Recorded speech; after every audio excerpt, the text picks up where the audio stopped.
Arat, patatet dhe rushi janë ushqime të dashura për shumë njerëz, por konsumimi i tyre kërkon kujdes. Pavarësisht shijes dhe vlerave ushqyese, këto ushqime mund të fshehin rreziqe për shëndetin nëse nuk trajtohen apo konsumohen siç duhet. Nga alergjitë dhe toksinat natyrore, ja çfarë duhet të dini për të shmangur surprizat e pakëndshme. Por së pari, ju lutem vendosni një pëlqej videos dhe abonohuni në këtë kanal, është shumë e rëndësishme për ne. Faleminderit shumë. Mos i hani kur arat me këtë. A e dinit se konsumimi i arave me këtë lloj ushqimi mund të shkaktojë sëmundje serioze? Edhe arat, të cilat janë të shëndetshme për trurin, kanë kombinime më të mira dhe më të këqija. Do t'ju tregoj për 3 ushqimet që kombinohen më keq me arat dhe 3 ushqimet që kombinohen më mirë. Protagonistja e sotme është ara, e cila, siç e përmenda më parë, është një superushqim për trurin. Vetë forma e saj i ngjan asaj të trurit. Në fakt, përmban të gjithë lëndët ushqyese të nevojshme për shëndetin e trurit dhe për parandalimin e sëmundjeve neurologjike. Disa pëlqejnë brumrat me ara në ëmbëlsira, të tjerë i konsumojnë veçmas për shëndetin e tyre. Në fakt, arat nuk janë të dobishme vetëm për trurin, por janë të pasura me përfitime të tjera të jashtëzakonshme, janë veçanërisht efektive kundër pagjumësisë. Thuhet se perandoresha Cixi e dinastisë Qing hante gjithmonë çorb arash në mbrëmje për të nxitur gjumin dhe qetësinë shpirtërore para se të shkonte në shtrat. Megjithatë, nuk duhet të kufizohemi të ham arat ashtu siç ndodh. Arat janë të pasura me acide yndyrore dhe kalori, prandaj është më mirë të keni kujdes se si i konsumoni. Tani do t'ju tregoj për 3 ushqime që janë kombinimet më të këqija me arat dhe 3 ushqime që janë kombinimet më të mira për të maksimizuar përfitimet. Së pari, kombinimi më i keq me arat është ai me mollë. Shumë njerëz hanë së bashku ara dhe mollë për mëngjes, duke menduar se është një kombinim i shkëlqyer nga pikpamja ushqyese, por në të vërtetë nuk është kështu. Ne zgjedhim ushqime të përshtatshme për të luftuar plakjen, por shumëve u shpëton një komponent thelbësor. Vitamina E ndihmon qelizat të kursejnë deri në 43% të oksigjenit në dispozicion, duke parandaluar prodhimin e radikaleve të lira që janë përgjegjësit kryesor për plakjen e qelizave. Për të qëndruar të rinj, nuk ka asgjë më thelbësore se sa sigurimi i marrjes së një sasije të mjaftueshme të vitaminës E. Jo vetëm që ruan jetën e qelizave, por gjithashtu mban elasticitetin e enëve të gjakut dhe mbron qelizat e kuqe të gjakut. Për më tepër, ajo mbështet trombocitet të cilat, në rast plagësh, punojnë për të parandaluar gjakderdhjet dhe infeksionet. Për surprizë, arat janë në vendin e parë ndër frutat me lëvoshk për përmbajtjen e vitaminës E. Në fakt, ato përmbajnë 15 herë më shumë se frutat e tjera me lëvoshk. Molla, nga ana tjetër, e njohur si mbretëresha e vitaminave, është e pasur me vitamina B dhe C, të shkëlqyera për antioksidantët dhe furnizimin me energji. A ju ka ndodhur ndonjëherë të ndiheni të fryrë pasi keni ngrënë së bashku ara dhe mollë? Është një problem i zakonshëm dhe arsyeja lidhet me shpejtësinë e ndryshme të tretjes. Kur arat me tretje të ngadalë dhe mollët me tretje të shpejtë përzihen, ato krijojnë gazra duke shkaktuar fryrje dhe probleme. Prandaj është më mirë të konsumoni ara dhe mollë veçmas sesa së bashku. Ushqimi i parë më i mirë për tu kombinuar me arat janë domatet. Tashmë kam ilustruar efektet e jashtëzakonshme antioksiduese të arave, por ajo që është edhe më befasuese është se arat kryejnë një veprim të shkëlqyer parandalues ndaj inflamacioneve dhe tumoreve.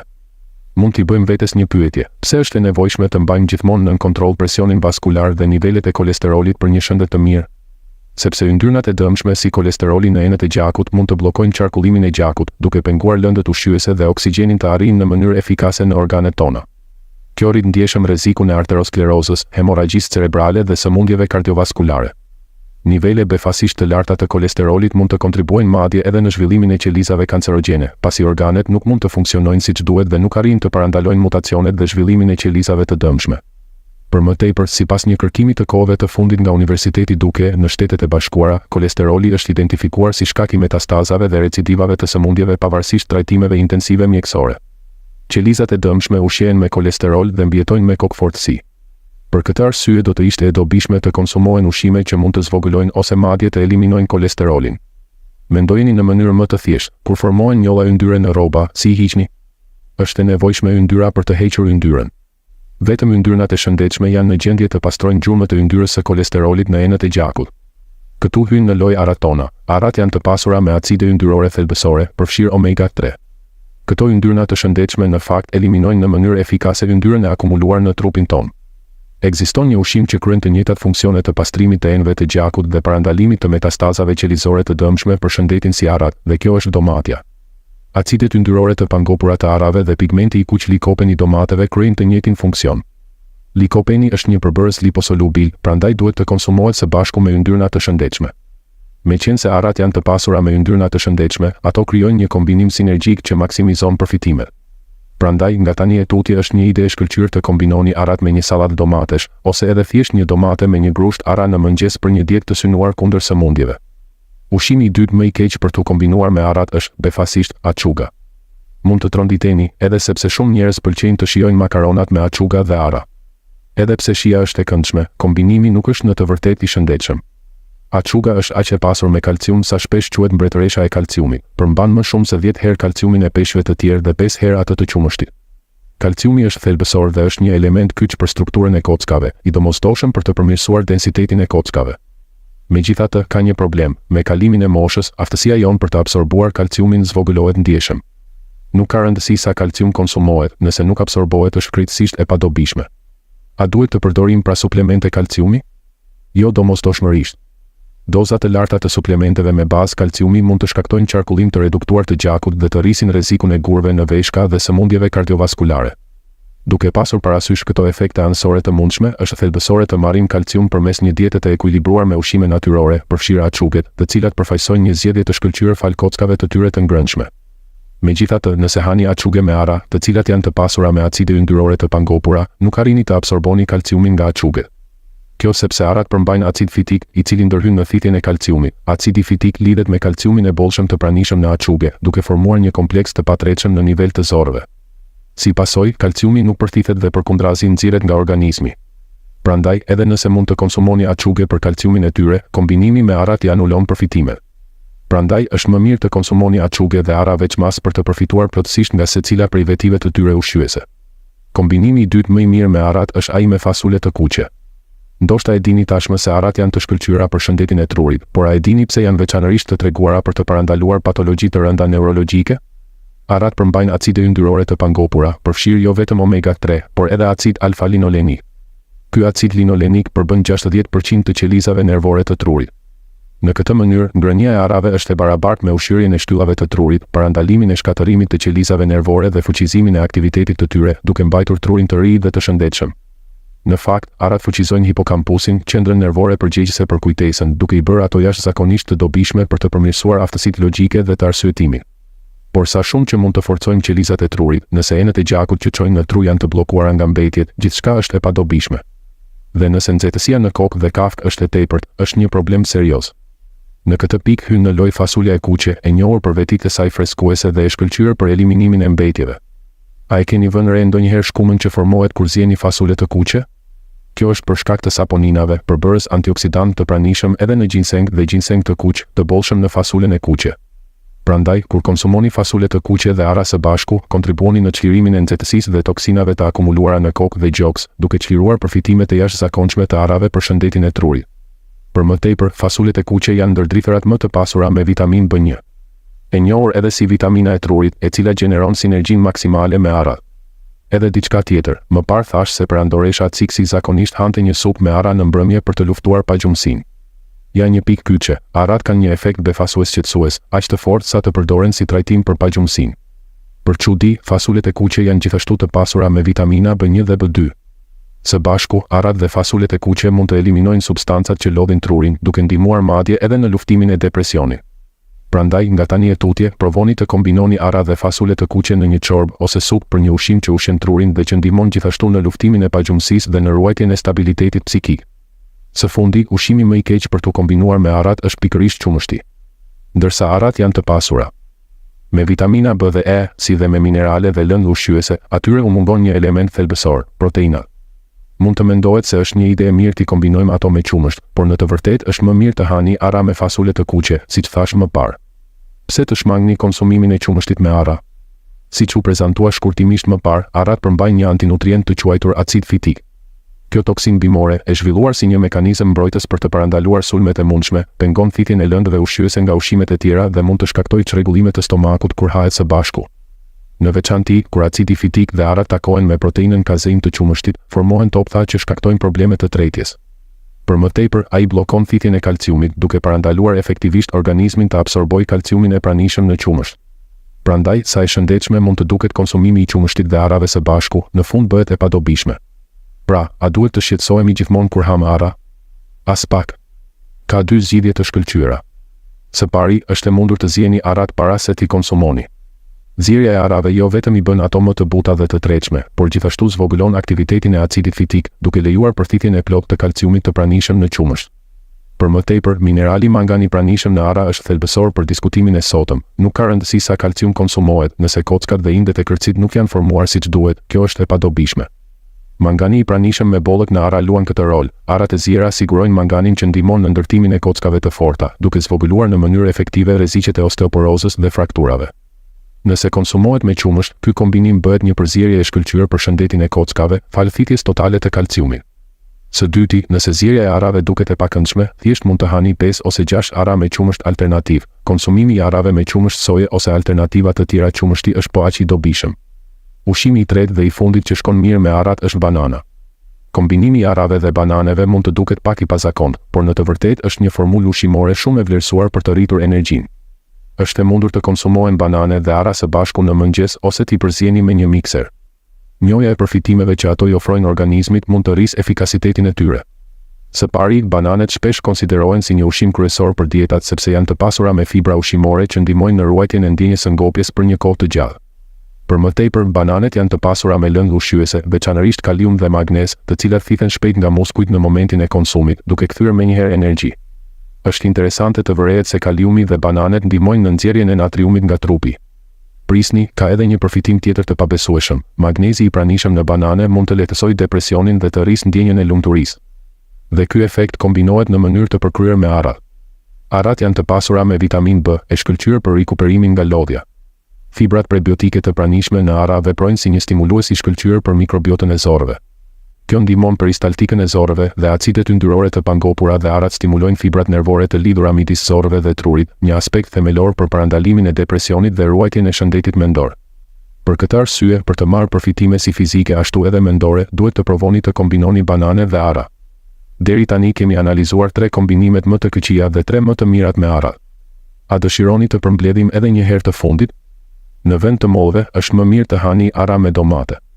Në vend të açugeve, kombinoni arat me fasule të kuqe.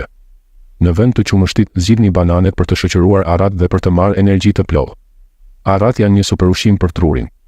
Ju uroj të qëndroni të shëndetshëm duke zgjedhur kombinimet e duhura ushqimore. Mos i hani kurrë patatet me këtë. A e dinit se ngrënia e kësaj me patate mund të çojë në zhvillimin e kancerit dhe demencës? Po, edhe patatet më të shëndetshme kanë kombinime ideale dhe të tjera jo aq optimale. Një patate e mirë mund të kryejë veprimin e saj vetëm nëse hahet në mënyrën e duhur. Nëse i kombinoni me ushqimet e gabuara, në vend që të përmirësoni shëndetin tuaj, mund të bëni madje hapa prapa. Do t'ju zbulojmë 3 kombinimet më të këqija me patatet dhe, sigurisht, 3 më të mira. Kur uria bëhet e fortë, ka një ushqim që vjen gjithmonë në mendje, patatja e butë dhe e ngrohtë dhe natyrisht e shijshme. Qoftë nëse shijoni një patate të zier me pak krip apo shijoni konsistencën e saj të butë dhe shijen e saj delikate në një pure kremoze, patatet nuk shkënjejnë kurrë. Ashtu si edhe patatinat apo në gjellët, patatet janë një kënaqësi vërtet e shumëllojshme. Fal pasurisë së tyre me lëndë ushqyese, patatja mund të zëvendësojë lehtësisht pjatat kryesore. Patatet janë të dashura në të gjithë botën që nga kohët e lashta, madje për shumë shekuj. Gjatë periudhave të urisë ishin kultura kryesore për të luftuar urinë dhe, kur kohërat ndryshuan, u bën një ushqim i lehtë dhe një delikatesë për të gjithë. Sot, fal përmbajtjes së lartë të ujit dhe kalorive të pakta, patatet vlerësohen gjithashtu si ndihmë për humbjen e peshës. Por a e dinit se edhe një ushqim i shëndetshëm si patatja mund të jetë i dëmshëm nëse konsumohet me ushqimet e gabuara? Le të zbulojmë pra 3 kombinimet më të këqija me patatet për të parandaluar kancerinë dhe demencën dhe 3 më të mirat që mund të na ndihmojnë të zgjasim jetën tonë në mënyrë të shëndetshme. Së pari, kombinimi më i keq i ushqimeve me patatet është ai me bananën. Nuk jeni të befasuar? Megjithse bananet, të pasura me lëndë ushqyese dhe fibra ushqimore, mund të duken një kombinim i përsosur edhe për shkak të fuqisë së lartë ngopse, por nuk janë kombinimi më i mirë për shëndetin. A e keni parasysh këshillën për të kufizuar marrjen e kripës për shëndetin kardiovaskular? Kjo sepse konsumi i tepërt i natriumit, përbërësi kryesor i kripës, mund të rrisë presionin e gjakut për shkak të parimit të presionit osmotik. Por ulja e marrjes së natriumit përfaqëson vetëm gjysmën e sfidës. Është thelbësore gjithashtu të konsumohet kalium i bollshëm, i cili ndihmon në nxjerrjen e natriumit tashmë të marrë nga organizmi. Patatet janë të pasura me shumë lëndë ushqyese të shkëlqyera, veçanërisht kalium, i cili zgjeron enët e gjakut duke lehtësuar eliminimin e mbetjeve dhe natriumit. Për çudi, kaliumi është gjithashtu i shkëlqyer për shëndetin e kockave dhe përfaqëson zgjidhjen më të mirë për të parandaluar osteoporozën. Kaliumi i bollshëm që përmbahet në patate është alkalin, neutralizon aciditetin e gjakut dhe parandalon kalciumin të dalë nga kockat. Për më tepër, favorizon ndjeshëm kontraktimet dhe relaksimin e muskujve, duke parandaluar ngerqje të papritura në këmbë ose pulpa. Prandaj, konsumi i rregullt i patateve mund të jetë i dobishëm jo vetëm për presionin e gjakut dhe parandalimin e sklerozës arteriale dhe goditjes në tru, por edhe për shëndetin e kockave dhe muskujve. Por ja ku qëndron problemi, ashtu si patatet, edhe bananet janë të pasura me kalium. Megjithse kaliumi është i dobishëm, një marrje e tepërt mund të ndryshojë ekuilibrin e ujit qelizor, duke shkaktuar një teprisje të muskujve dhe nervave. Kjo mund të çojë në dobësi muskulore, paralizë, mbirje kronike të duarve dhe këmbëve dhe madje çrregullime të rënda si aritmia kardiake dhe hipotensioni akut. Prandaj, nga tani e tutje shmangni ngrënien e patateve dhe bananeve së bashku. Konsumojini në vend të kësaj veçmas për të përfituar plotësisht nga të gjitha vetit e tyre ushqyese. Kombinimi më i mirë me patatet që ju këshilloj është ufulla. Jeni të befasuar të dini se ufulla shkon mirë me patatet? Mund të duket e pazakont, por le të shohim pse ky kombinim është kaq fitues. Patatet shpesh vlerësohen për bollëkun e tyre të vitaminës C. Një patate e vetme përmban më shumë se 1/3 e dozës së rekomanduar ditore të vitaminës C, ose 3 herë sasinë e përmbajtur në një mollë. Vitamina C e përmbajtur në patate është e shkëlqyer për të lehtësuar stresin dhe vepron si antioksidant, duke forcuar mbrojtjet tona imunitare. Ndihmon në sintezën e kolagjenit duke mbajtur lëkurën të fortë dhe duke ofruar madje përfitime antiplakje. Por prisni, ndoshta e dini gjithashtu se vitamina C është e ndjeshme ndaj nxehtësisë dhe aciditetit. Megjithatë, vitamina C e përmbajtur në patate mbrohet nga amidoni që e rrethon, duke e bërë më pak të mundshme shkatërimin e saj për shkak të nxehtësisë. Prandaj mund t'i shijoni patatet tuaja të gatuara pa u shqetësuar. Por ka një problem, pavarësisht se patatet janë të pasura me vitaminë C, jo e gjitha thithet nga organizmi ynë. Do të ishte mëkat nëse të gjitha këto vitamina të mira do të shkonin dëm, apo jo. Këtu hyn në lojë ufulla. Vitamina C thithet shumë më mirë në zorë kur aciditeti është më i lartë. Duke shtuar pak ufull ose lëng limoni në pjatat me patate ose në sallatën e patateve, ose duke i zier patatet në ujë me ufull, është e mundur të rritet përthithja e vitaminës C. Mbani mend këtë këshill për të maksimizuar përfitimet e patateve për shëndetin. Ushqimi i dytë më i keq me bazë patatesh janë patatet e skuqura. Patatet e skuqura të freskëta dhe krokante dhe petullat e patateve janë padyshim të shijshme. Megjithatë, këto metoda gatimi nuk janë zgjedhjet më të shëndetshme. Si patatet e skuqura ashtu edhe petulla patatesh kanë një përmbajtje të lartë kalorike dhe yndyrna, të cilat mund të çojnë në obezitet dhe sëmundje kardiovaskulare, siç shumë prej jush tashmë e dinë. Por kohët e fundit është përhapur shqetësimi se patatet e skuqura mund të përmbajnë madje substanca kancerogjene, domethënë të zhvillojnë kancer. Por çfarë ka në patatinat e skuqura që shkakton kaq shumë frikë? Fajtori është një substancë e quajtur akrilamid. Kjo substancë formohet kur ushqimet e pasura me karbohidrate, si patatet, gatuhen në temperatura të larta, si për shembull në rastin e pjekjes në furrë ose skuqjes. Është demonstruar se akrilamidi shkakton kancer dhe sulmon proteinat dhe nervat e trurit, duke rritur rrezikun e demencës, Alzheimerit dhe sëmundjes së Parkinsonit. Është klasifikuar si kancerogjene nga OBS dhe Agjencia Ndërkombëtare për Kërkimin e Kancerit. Megjithse skuqja e patateve në temperatura në 175 gradë Celsius ose zierja e tyre në ufull ose ujë mund të zvogëlojë disi formimin e akrilamidit. Për arsye shëndetësore është gjithsesi më mirë të shmangen. Cila është atëherë mënyra më e mirë për të shijuar patatet? Ekziston një metodë e mrekullueshme për të shijuar patatet pa u shqetësuar për piket glicemike. Mjafton të gatuani patatet me avull ose t'i zjeni dhe pastaj t'i ruani në frigorifer për një natë përpara se t'i hani. Ky proces rrit formimin e amidonit rezistent. Patatet janë të njohura për përmbajtjen e tyre të lartë të karbohidrateve, të cilat zakonisht rrisin nivelet e sheqerit në gjak pasi amidoni shpërbëhet në glukozë. Megjithatë, amidoni rezistent nuk shpërbëhet dhe kalon nëpër zorë duke fermentuar, gjë që është e dobishme për shëndetin e zorëve dhe nuk rrit nivelet e sheqerit në gjak. Prandaj, në vend që të hani patate të skuqura ose petulla patatesh jo të shëndetshme, është më mirë të gatuani, ftoni dhe pastaj të konsumoni patatet për të përfituar nga amidoni rezistent që përmbajnë. Kombinimi i dytë i përsosur për patatet është qumështi. Më parë ju thash se patatet janë të shkëlqyera për të parandaluar ngerqje muskulore, si ato në pulpa ose këmbë, falë përmbajtjes së tyre të lartë të kaliumit. Një arsye tjetër pse patatet janë një ushqim i pasvendësueshëm janë proteinat. Patatet përmbajnë proteina, po pyesni veten? Po, në fakt patatet përmbajnë proteina dhe janë të cilësisë shumë të lartë, me një shkallë të shkëlqyer përthithje nga organizmi. Në fakt, proteinat e patateve kanë një nga shkallët më të larta të përthithjes pas qumështit dhe vezëve dhe konsiderohen madje superiore ndaj proteinave të sojës. Por gjëja bëhet edhe më komplekse. Pavarësisht mirësisë së patateve, atyre u mungon vitamina A, yndyrnat dhe kalciumi. Këtu hyn në lojë qumështi, i cili plotëson në mënyrë të përsosur patatet duke furnizuar atë që u mungon atyre. Përkundrazi, qumështit i mungon vitamina C, të cilën patatet, duke qenë të pasura me vitamina, janë në gjendje ta furnizojnë, duke i bërë dy ushqimet perfektisht të pajtueshme. Shijimi i patateve të përziera me qumësht ose në një supë të ngrohtë gjatë ditëve të ftohta është një mënyrë e shkëlqyer për t'i konsumuar. Një këshill: hani gjithmonë patatet me lëkurë. Lëkura, në fakt, është pika ku përqendrohet pjesa më e madhe e antioksidantëve, si polifenolet. Është e mundur të gatuani me avull një sasi të madhe patatesh, t'i ruani në frigorifer për një natë dhe pastaj t'i shtypni me gjithë lëkurë për të përgatitur një supë patatesh ose një qumësht patatesh. Në këtë mënyrë do të mund të shijoni proteina dhe vitamina pa u shqetësuar për piket e sheqerit në gjak. Së fundi, lloji i tretë më i keq i patateve është patatja e gjelbër e mbirë. Ndoshta e dini se filizat përmbajnë solanin, një toksinë që e bën të rrezikshëm konsumin e tyre. Megjithatë, shumë njerëz mendojnë se është e saktë të hanë patate të gjelbra.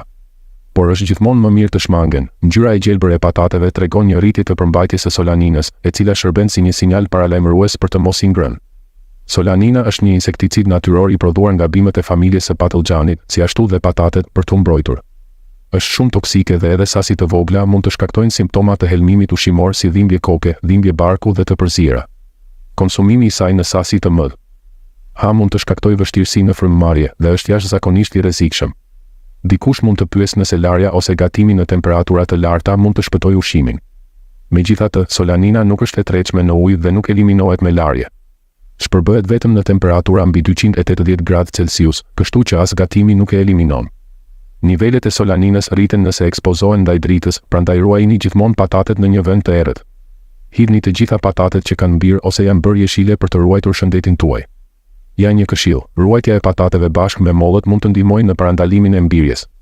Gazi etilen i prodhuar nga mollët mund të frenojë mbirjen e patateve, duke lejuar ruajtjen e tyre për periudha më të gjata në siguri të plotë. Së fundi, kombinimi i tretë më i mirë me patatet është ai me qepën. A e dinit se patatet i bëjnë mirë shëndetit të stomakut? Arsyeja qëndron në veprimin antiinflamator të polifenoleve dhe argininës së pranishme në patate, mbrojnë mukozën gastrike, parandalojnë degenerimin qelizor, lehtësojnë inflamacionin dhe eliminojnë toksinat. Por kjo nuk është e gjitha. Patatet janë ndër produktet bujqësore me përmbajtjen më të lartë alkaline, arsye pse shpesh lëvdohen si ushqimi më i shëndetshëm. Ja një pyetje për ju: pse ushqimet alkaline konsiderohen të dobishme për shëndetin? Sepse acidifikimi i trupit ton mund të çojë në sëmundje të ndryshme. Veçanërisht kur gjaku bëhet acid, mund të shkaktojë inflamacion dhe potencialisht të çojë në kancer. Prandaj, konsumi i ushqimeve alkaline si patatet është thelbësor për të neutralizuar organizmin ton dhe për të shmangur sëmundjet. Në këtë pikë hyn në lojë qepa. Qepa është e njohur për të qenë një ushqim i shkëlqyer alkalin. Nëse kombinohet me patatet, ajo madje përforcon efektet e tyre antiinflamatore dhe antikancer, duke krijuar një veprim të fuqishëm sinergjik, të njohur si pastrimi i enëve të gjakut. Qepët forcojnë muret e enëve të gjakut dhe shpërbëjnë inflamacionet, duke rritur shkallën e përthithjes së vitaminave të përmbajtura në patate. Prandaj, nga tani e tutje sigurohuni të përfshini qep në pjatat tuaja me patate. Recetat e rekomanduara përfshin patate dhe qep të skuqura në tigan, gjell dhe supa, të gjitha metodat të përsosura për të shijuar këtë kombinim fantastik. Le të përmbledhim gjithçka që kemi mësuar për kombinimet më të mira dhe më të këqija ushqimore me patatet. Së pari, shmangni ngrënien e patateve me banane, sepse këto të fundit janë të pasura me kalium. Në vend të kësaj, kombinoni patatet me uthull për të rritur përfitimet e tyre shëndetësore. Për më tepër, shmangni metodat e gatimit të skuqura ose të ngarkuara me vaj, si patatet e skuqura ose petullat e patateve. Gatuajini patatet me avull ose zjejini dhe shijojini me qumësht për një zgjedhje më të shëndetshme. Së fundi, mos konsumoni kurrë patate të mbirura ose jeshile për shkak të toksicitetit të tyre. Kur them patate të mbirura, i referohem asaj rënjes që prodhohet kur mbajmë patatet për një kohë të gjatë pa i konsumuar. Në vend të kësaj, kombinoni patatet me qep për të maksimizuar efektet sinergjike në shëndet. E juve, a ju pëlqejnë patatet? A hani shumë? Si ju pëlqen t'i shijoni?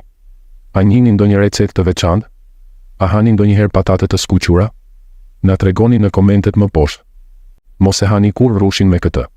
A e dinit se konsumimi i këtij ushqimi me rush mund të çojë në sëmundje të rënda dhe humbje të kujtesës? Edhe rushi që është i mirë për shëndetin ka ushqime që kombinohen mirë me të dhe ushqime që nuk e bëjnë këtë. Madje edhe rushi më i mirë duhet të hahet në mënyrën e duhur për të qenë i dobishëm për organizmin. Nëse e hani atë së bashku me ushqime që nuk ju bëjnë mirë, mund të dëmtoni edhe shëndetin tuaj. Do t'ju tregoj për 3 ushqimet më të këqija për t'u ngrënë me rush dhe 3 ushqimet më të mira për t'u ngrënë me të.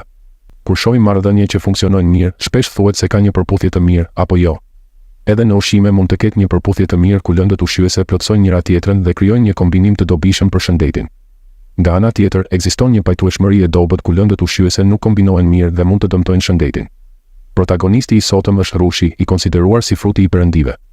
Me rritjen e temperaturës, rushi rrit përmbajtjen e sheqerit dhe ul aciditetin, duke rezultuar në një frut të përsosur. Kur piqet plotësisht, rushi është një frut me veti të larta antioksiduese, i pasur me pigmente antocianine vjollës.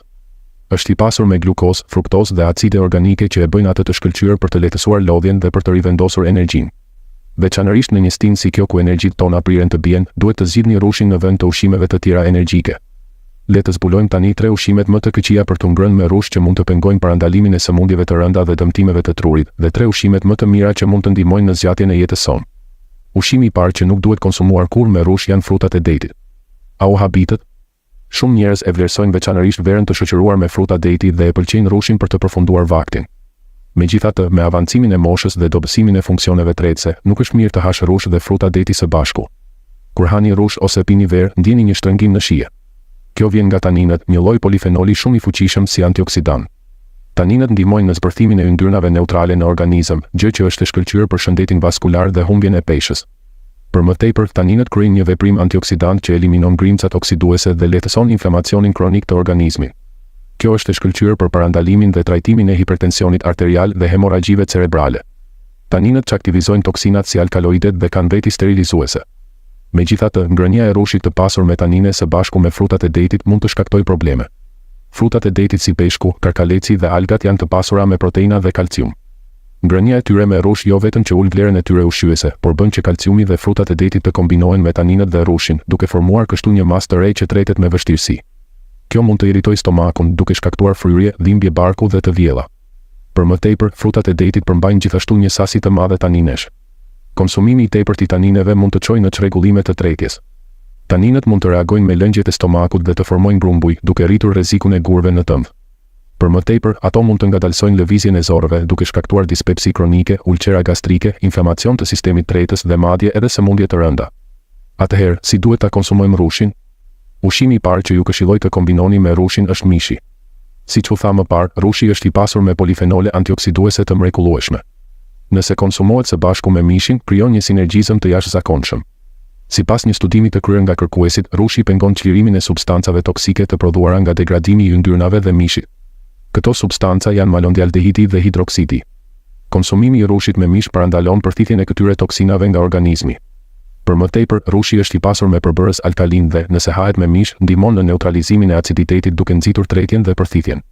Për më tepër, nëse konsumoni pjata me mish me yndyrë dhe më pas pini rush, taninët dhe rushi ndihmojnë në eliminimin e yndyrës, duke theksuar shijen e mishit. Kështu, herën tjetër që shijoni një pjatë me mish, merrni parasysh idenë e kombinimit me verë ose konsumimin e rushit si ëmbëlsirë.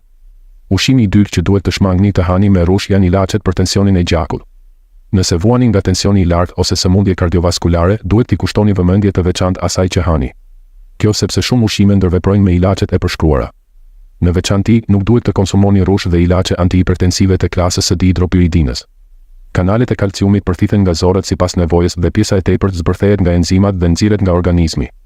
Kjo ndihmon në ruajtjen e niveleve të duhura të presionit të gjakut. Megjithatë, marrja e ilaçeve për tensionin e gjakut së bashku me rushin mund të shkaktojë probleme serioze. Përbërësit flavonoid të rushit, të quajtur furokumarin, inhibojnë veprimin e enzimave që zbërthejnë dhe eliminojnë ilaçet e tepërta nga organizmi. Si rezultat, ilaçi përthithet më shumë se sa është e nevojshme, duke rritur përqendrimin e tij në organizëm. Kjo mund të ndërhyjë në metabolizmin e mëlçisë dhe të shkaktojë një ulje të tepruar të tensionit të gjakut. Pra, a duhet që njerëzit që vuajnë nga tensioni i lartë të shmangin plotësisht rushin? Jo domosdoshmërisht. Është e mundur të konsumoni rush në mënyrë të sigurt. Shmangni konsumimin e rushit 1 deri në 2 orë para ose pas marrjes së ilaçeve për tensionin e gjakut dhe konsumoni frutin e plot në vend të lëngut të rushit ose ekstrakteve. Në fakt, përtypja e frutit të plot ndihmon në zbutjen e ndërveprimit me ilaçet. Ushqimi i dytë që ju këshilloj të kombinoni me rushin është molla. Të gjithë e dinë që mollet janë të mira për ju, apo jo?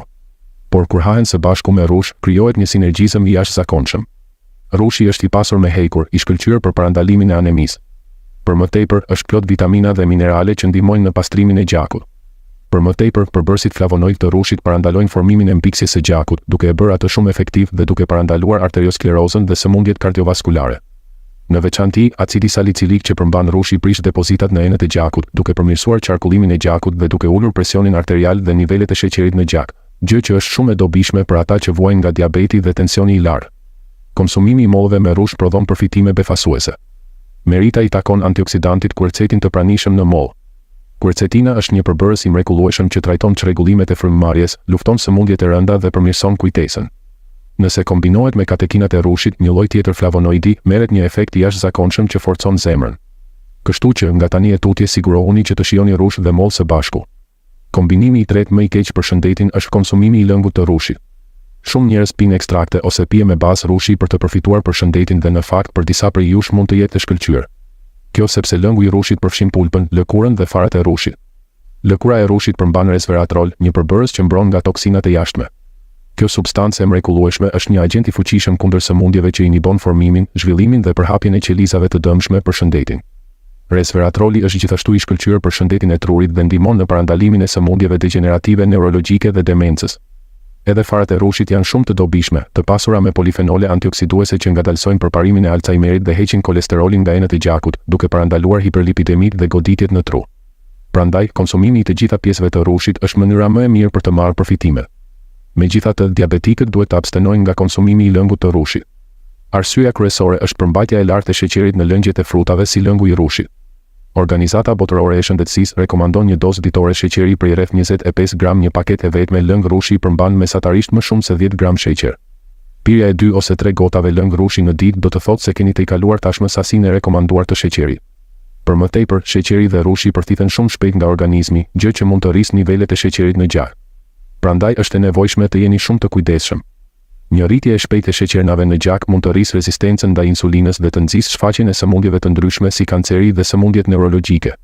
Është thelbësore të menaxhoni këtë aspekt. Për më tepër, ndërsa përbërësit e dobishëm të lëngut të rushit përqendrohen gjatë procesit të ekstraktimit, përqendrohen edhe ato të dëmshme, duke e bërë kështu lëngun e rushit një zgjedhje të gabuar për shëndetin. Dhe ja ku vjen pjesa më vendimtare e gjithë videos. Mënyra e fundit dhe e tretë më e mirë për të konsumuar rush është vera.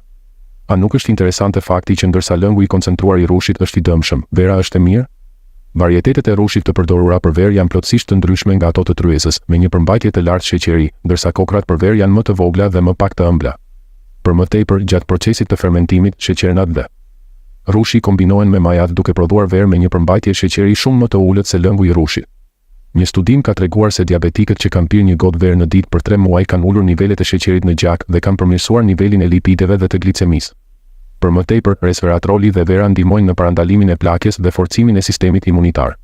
Taninët nga ana tjetër reduktojnë kolesterolin e keq deri në 50% dhe parandalojnë formimin e mpiksjes së gjakut. Falë zgjerimit të enëve të gjakut, pirja e 1 ose 2 gotave verë në ditë favorizon prodhimin e kolagjenit, duke parandaluar rrudhat dhe njollat dhe duke mbajtur lëkurën të re. Deri tani kemi mësuar të njohim 3 ushqimet më të këqija dhe 3 më të mirat për të ngrënë me rush. Le ta përmbledhim edhe një herë të fundit. Rushi duhet të kombinohet me mish, jo me fruta deti. Shijoni një gotë verë me mishin ose rush si ëmbëlsirë. Nëse po merrni ilaçe për tensionin e gjakut, shmangni ngrënien e rushit 1 ose 2 orë para dhe pas marrjes së ilaçit. Kur konsumoni rush, shmangni lëngun e koncentruar të rushit ose ekstraktin, por përtypni mirë frutin e freskët. Po ju, a hani shumë rush? Ju pëlqen? Po verën, a e pini shumë? Na tregoni në komentet më poshtë. Nëse videoja e sotme ju ka qenë e dobishme, mos harroni të abonoheni dhe të lini një pëlqim dhe ta ndani me miq dhe familjen tuaj. Shpresoj të kujdeseni për shëndetin tuaj duke shijuar rushin me ushqimet më të përshtatshme dhe në mënyrat më të përshtatshme. Shumë faleminderit që ishit me ne për kaq kohë. Do të lutem gjithmonë për shëndetin dhe lumturinë tuaj. Mirupafshim.